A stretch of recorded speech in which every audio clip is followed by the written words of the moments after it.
말씀하신 거는 이제 군사정권 시절과 비교하셨는데 지금은 군사정권 시절 겪지 않은 20대, 30대가 있거든요. 그분들한테 군사정권 시절 겪지 않은 경험을 생각해서 지금 괜찮다라고 말하면 위안이 잘 안 된다 이거죠. 아니, 저는 오히려 거꾸로 생각하는데요. 지금 뭐 20, 30대들 별 문제 못 느끼고 있잖아요. 많은 사람들이. 아닙니다. 문제를 느껴요? 많아요. 제가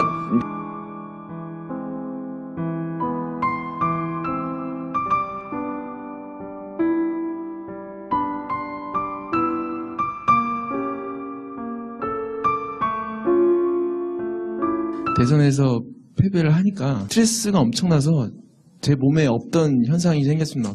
편두통이 일어나고 현기증이 나서 막 그 열이 막 뻗치고 어떻게 해야 될지 막 그래서 몸도 막 여기저기 아프고 그런데 그 재탈환을 해야 되는 그런 상황인데 아무것도 이제 준비된 게 없으니까 만약에 다음 결과가 안 좋게 되면 제가 또 어떻게 될지 자살을 해야 되나 어떻게 돼야 될지 모르겠는데 네, 정말 심각한 문제입니다. 남은 그 기간 동안 어떤 부분을 준비하면서 권투중례를 도모해야 하는지. 아니 근데 그냥 지금이 아주 나쁜 상황은 아니거든요. 제가 보기에는. 그러니까 이 일을 처음 겪는 분들은 이 상황이 되게 황당하고 이게 굉장히 무지막지해 보일지 모르겠지만 제가 보기에는 옛날에는 실탄을 쏘던 그런 시절이라면 지금은 비비탄 정도 쏘는 서바이벌 게임 비슷한 거예요. 지난 10년간 뭐 좀 자유롭게 그냥 그런가 보다 했던 분들은 지금 이 상황이 조금 충격적일지 모르겠지만 옛날 박정희, 전두환, 뭐 노태우 이런 시절에 비하면 지금은 이거는 별게 아니에요. 사실은 이명박 대통령이 이렇게 하고 있는 거는 잡아가봐야 몇 명 못 잡아간다고요. 실제 두들겨 패지도 못해요. 지금은 김건태 전 열린우리당 의장님이 그 고문당에서 이 뒤에 딱지 앉은 그거를 변호인과 가족에게 전해주기 위해서 쪼에 가까운 그런 우여곡절을 거쳐서 그걸 전해주거든요. 그 딱지를 못 전해주게 하기 위해서 검사가 온갖 수를 다 써놓고도 그 법정에서 고문주장이 나오는 거라서 거짓말이라고 검사가 이야기를 했습니다. 그때 그렇게 했던 검사들, 판사들 지금 다 잘 살아요. 이제 그런 것들을 보면 이 땅에 도대체 정의가 어디 있는 거냐. 죄 없는 납북됐다 갔다 온 어부들을 전부 간첩으로 조작하고 무슨 뭐 마타하리 어쩌고 했던 뭐 무슨 김수임 사건부터 해가지고 뭐 이중 간첩, 이수건 사건 다 조작이었잖아요. 그러니까 그 수많은 사람, 죄 없는 선량한 사람들을 간첩으로 만들어가지고 했던 그 사악한 일을 했던 사람들이 다 퇴직해서 지금 연금 받아서 공무원 연금 받아서 잘 살고 있다고요. 그런 생각을 하면 우라가 치밀죠. 이 땅에 정의라는 것이 있느냐. 그렇지만 그래도 정의가 있는 것이 지금은 그런 일을 못 하잖아요. 그렇게 60일씩 70일씩 비밀 지하실에 불법 구금해놓고 고문해가지고 진술을 받아내고 검찰이 그런 걸 가지고 해서 기소하고 법원이 그걸 받아들여서 증거도 없이 유죄 판결을 내리고 이거를 이제는 못 한다고요. 지금은 옛날처럼 그렇게 되지를 않아요. 그래서 너무 대한민국의 현실에 대해서 비관할 거 없고요. 그래도 대한민국은 길거리 세워놓고 총 쏴서 죽이지는 않아요. 지금 동남아시아라든가 뭐 이런 서남아시아라든가 이런 데 비하면 여기는 굉장히 숨쉴만한 나라입니다. 얼마든지 여유를 가지고 선을 실현하기 위한 연대를 조직할 수 있고요. 너무 우리 현실에 대해서 비관적으로 볼 필요는 없다 이렇게 생각합니다. 대한민국 괜찮잖아요. 이 정도면. 답을 잘못했다는 얘기죠. 30대 초중반 젊은이들, 20대 젊은이들, 그러니까 과거를 모르던 젊은이들이라는 거죠. 그 젊은이들에게 과거와 다른 공간에 대한 이야기보다는 현재에 대한 이야기를 하길 원하고 자포자기 세력이 굉장히 늘어나고 있습니다. 그러니까 자포자기 세력이 다음 정부에서 패배하거나 아무튼 이런 어떤 희망의 씨앗이 안 보일 경우에 자포자기 세력이 당연히 이명박이나 한나라당 쪽으로 붙겠죠. 그래서 그 지점이 저는 우려되는 겁니다. 저는 저 질문하신 분의 질문에 요점이 있다고 생각합니다. 왜냐하면 저도 비슷한 생각을 했거든요.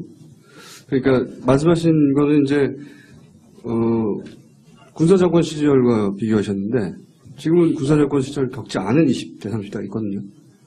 그분들한테 군사정권 시절 겪지 않은 경험을 생각해서 지금 괜찮다라고 말하면 위안이 잘 안 된다 이거죠. 아니, 저는 오히려 거꾸로 생각하는데요.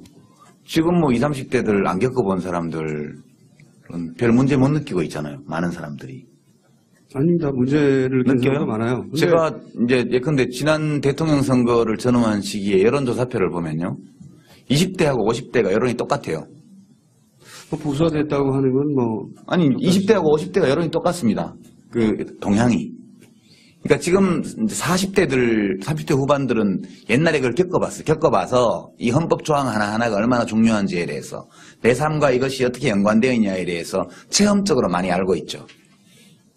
근데 20대들은 1980년대 말 이후에 출생자이기 때문에 절대 빈곤도 잘 모르고요. 그리고 굉장히 자유롭게 자란 세대거든요. 지금 어려움은 뭐 취직이 좀 어렵다는 그 하나 빼고 나면 당군 할아버지 이래로 이렇게 행복했던 세대가 없습니다. 당군 할아버지 이래로 이렇게 행복했던 세대가 없습니다. 지금 20대들만큼. 이제 그렇게 문제를 끌고 가지 마시고 우선 이 문제부터 얘기를 하면은, 그러니까 20대, 30대들이 지금 상황에 대해서 큰 위기의식을 느끼냐면 저는 그렇지 않다고 생각해요. 제가 보는 바로는 그 욕 좀 하고 인터넷에 댓글 좀 달고 그리고 그냥 지나간다고요. 지금 20대들, 20대 중후반 이후에 그 30대 초반까지의 유권자들 사이에서 어떤 사회적 연대나 이런 거를 대중적으로 발견할 수 있냐면 발견하지 못해요. 그렇게 돼서 또 보수 정권이 연장된다? 그러면 또 그렇게 가야 맞는 거죠. 왜냐하면 국민이 주권자니까. 그거는 우리 소망과 아무리 어긋난다 할지라도 그것이 현실이기 때문에 저는 뭐 그렇게 간다고 봅니다. 그건 막을 수도 없고. 그렇지만 그 과정에서 우리가 얘기를 하는 거죠. 그냥 이런 것이다, 저런 것이다, 우리 이렇게 생각한다, 토론하고 뭐 저 같으면 강연도 다니고 책도 쓰고. 그렇지만 강연 다니고 책 쓰고 누가 텔레비 토론 나와서 얘기해 본들 들을 사람이 들어야 의미가 있는 거죠. 자살자가 많은 거는 뭐 좀 다른 측면도 있습니다. 자살자는 계속 늘어나왔고 지난 정권 때도 계속 증가세였고요. 최근에도 계속 증가하고 있고, 그거는 이렇게 단선적으로 정치 상황하고 연결지어서 그렇게 그 원인을 찾기에는 너무나 복잡한 요인들이 많이 계절해 있다. 저는 그렇게 생각합니다.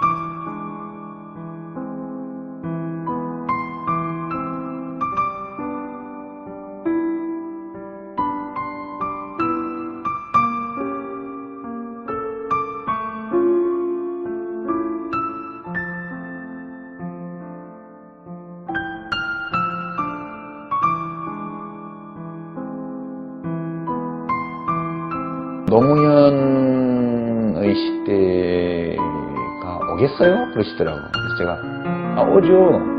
100% 오죠. 그거는 반드시 올 수밖에 없죠. 그런데 그런 시대가 오면 나는 없을 것 같아요. 그러시더라고요. 그래서 내가 아니 뭐 그럴 수는 있죠. 이제 후보님은 첫 물결이세요. 내가 그때 그랬어요. 그 첫 파도에 올라타신 분 같아요. 제가 보기에는. 근데 가시고 싶은 데까지 못 가실 수도 있죠. 근데 언젠가는 사람들이 거기까지 갈 거예요. 근데 그렇게 되기만 하면요, 뭐 후보님 거기 계시든 안 계시든 뭐 상관이 있나요? 제가 그랬거든요. 그때 또 하긴 그래요. 뭐 내가 뭐 그런 세상이 되기만 하면 되지 뭐 내가 꼭 거기 있어야 되는 건 아니니까